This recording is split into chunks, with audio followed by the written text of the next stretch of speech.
মধ্যে মুসলমানদের জন্য বাহির থেকে কোনো ইহুদি খ্রিস্টান তাদের শত্রুতামি করার জন্য আনতে হবে না, একমাত্র মুসলমানরাই যথেষ্ট। এর কারণ বলতে গিয়ে আপনাদেরকে একটা ঘটনা বলি যে ভারতের কলকাতায় একটা মসজিদের ইমাম, যেই মসজিদের ইমাম একটা তার পার্শ্ববর্তী একটা মুদি দোকানে বাকি খেত, ওই দোকান থেকে বাকিতে কেনাকাটা করত প্রতিদিন।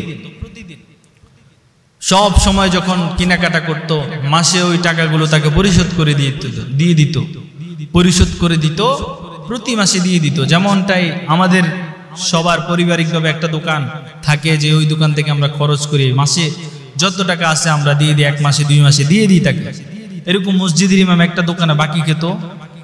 এখন এমন সময় আসছে যে বাকি টাকাগুলো প্রতি মাসে মাসে আর পরিশোধ করতে পারে না, 2-3 মাসের টাকা জমে গেছে, অনেকগুলো বকেয়া জমে গেছে।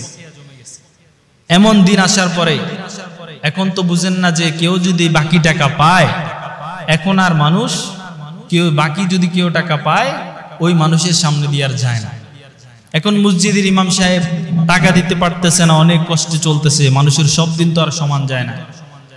এমন সময় টাকা দিতে পারতেছে না, ওই দোকানদারের সাথে আর তার দেখা সাক্ষাৎ হয় না, দোকানদারকে একটু এড়িয়ে যায়, কারণ দেখলেই টাকার জন্য ধরবে। আর আমাদের সমাজের বর্তমান অবস্থা হলো, আপনি যদি কেউ যদি টাকা ধার দেন, উল্টা সে যদি আপনাকে এই তারিখের মধ্যে টাকা দিবে বলে এই তারিখে যদি টাকাটা না দিতে পারে, সেই এই তারিখের মধ্যে টাকা যদি না দিতে পারে, তার আরো আপনার কাছে ক্ষমা চাওয়া উচিত, যে ভাই ফোন করে বলার উচিত যে ভাই আমি আগামী কয়েকদিনের ভিতর আপনার টাকাটা দিয়ে দিব। এটা হলো মানুষের একটা সিস্টেম। কিন্তু অথচ সেই তারিখে যদি আপনি ওরে ফোন দিতে দিতে অবস্থা আপনার খারাপ হয়ে যায়, ফোন নষ্ট হয়ে যায়, তারপরে সে আর ফোন ধরবে না, কারণ আপনি টাকা পান। এরকম হাজারো বন্ধুত্ব, টাকা ধার নিয়ে গেছে, বন্ধুর আর কোনো খবর নাই, বন্ধুত্ব নষ্ট হয়ে গিয়েছে। সেই মসজিদের ইমাম আর ওই দোকানের সামনে দিয়ে যায় না।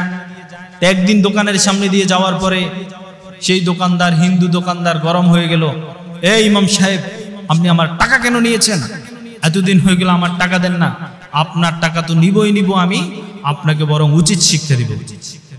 এখন একজন দোকানদার যদি একটা মসজিদের ইমামের সাথে এমন একটা ব্যবহার করে, সে একজন ইমাম যিনি এতজন মানুষের নামাজের ইক্তেদা করে ইমাম হয়ে যিনি নামাজ পড়ান, যার উপরে অনেকগুলো মানুষের আখিরাত, ইমাম সাহেবের নামাজ যদি খারাপ হয় অনেক মানুষের নামাজ খারাপ হয়ে যায়। ইমাম শব্দের অর্থ নেতা। এমন একজন মানুষকে, এমন একটা পর্যায়ের মানুষকে যদি কেউ যদি ধমক দেয়, তার কাছে অটোমেটিক খারাপ লাগবে।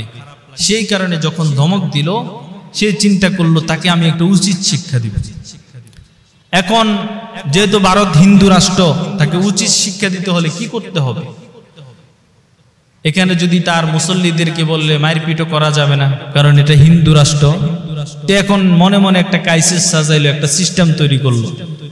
যখন জুমার দিন হলো, সে মসজিদের মধ্যে বয়ান করতেছে, বয়ানের মাঝখান দিয়ে বলতেছে যে আপনারা হয়তো ভাববেন যে সে বলছে যে অমুক বাকি দোকানদার আমার সাথে খারাপ ব্যবহার করছে। সে এমন কোনো কথা বলে নাই, কারণ এই কথা বললে ভারত যেহেতু হিন্দু রাষ্ট্র একটা ঝামেলা বেজে যাবে, এই কারণে সে এই কথাটা আর বলে নাই।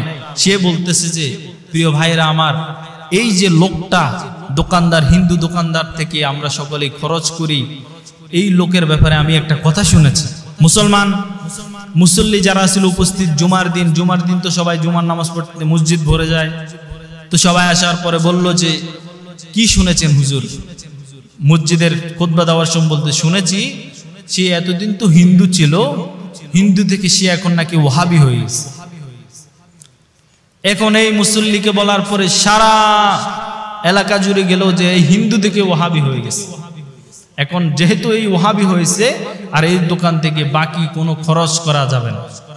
যেহেতু এলাকাটা ছিল পরিসংখ্যান, এই এলাকার মানুষ অধিকাংশ মুসলমান ছিল, এর কারণে সেই লোকটার 1 মাস ক্ষতি হয়ে গেল যে মানুষ আর তার দোকান থেকে টাকা কিছু খরচ করে না। সে এখন কেন মানুষ আসে না, সবাইকে জিজ্ঞাসা করলে কেউ কিছু বলে না।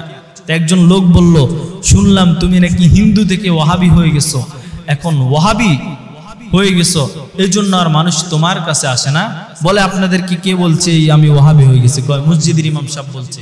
সে যায় মসজিদের ইমামের কাছে পাওটা ওদের মাপ চাইলো, পরে আপনি টাকাও দেওয়া লাগবে না, আপনি শুধু বলেন যে আমি ওয়াহাবি থেকে আবার হিন্দু হয়ে গিয়েছি।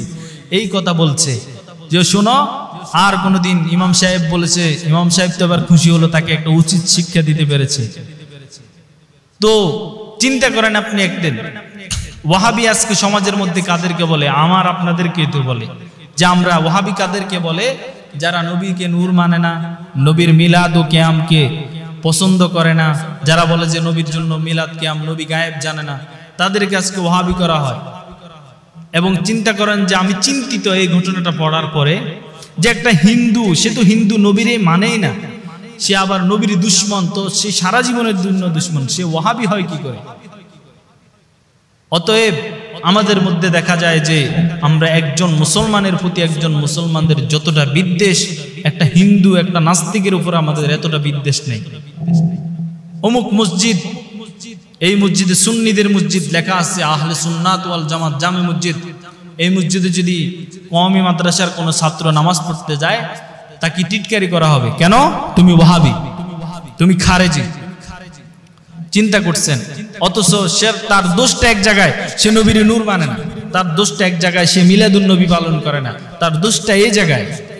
কিন্তু এক একজনের মধ্যে এক একজনের যে দ্বন্দ্বটা, আমরা আজকে একজন হিন্দু রসুল বলেছেন যে কোনো খ্রিস্টান ইহুদিদের সাথে কোনো মুসলমানের প্রকৃত বন্ধু হতে পারে না। আমরা অথচ খ্রিস্টানকে আপন বন্ধু মনে করি, তাদের অনুযায়ী আমরা চলি। অথচ একজন মুসলমান ভাই, তার সাথে শুধু আমার, যেমন নবীকে যে আমরা নূর মানি, অনেকে মানে না, অনেকে মানে না। আমরা মানি না নবী নূরের তৈরি, অনেকে বলে যে নবী নূরের তৈরি, নবী গায়েব জানে, আমরা মানি না। তো এই ব্যাপারে তো কোরআনের মধ্যে আছে, হাদিস অনুযায়ী তো পাওয়া যায় না যে আপনাকে কবরে কোনো প্রশ্ন করা হবে। এই জন্য আল্লাহ তাআলা রব্বুল আলামিন আমাদেরকে সহি বুঝার তৌফিক দান করেন। এই ঘটনাটা এই জন্য বললাম যে মুসলমানদের মধ্যে আজ কত দ্বন্দ্ব, কত ফারাক। একটা হিন্দুর উপরে যে সে বিদ্বেষ রাখে না, সে একটা মুসলমানের উপর আরো বেশি বিদ্বেষ রাখে, তার মনে এতটা হিংসা লালন করে। আল্লাহ তাআলা রব্বুল আলামিন আমাদের সকলকে ঐক্য হয়ে দেশের মধ্যে যেন ইসলাম প্রতিষ্ঠিত হয়।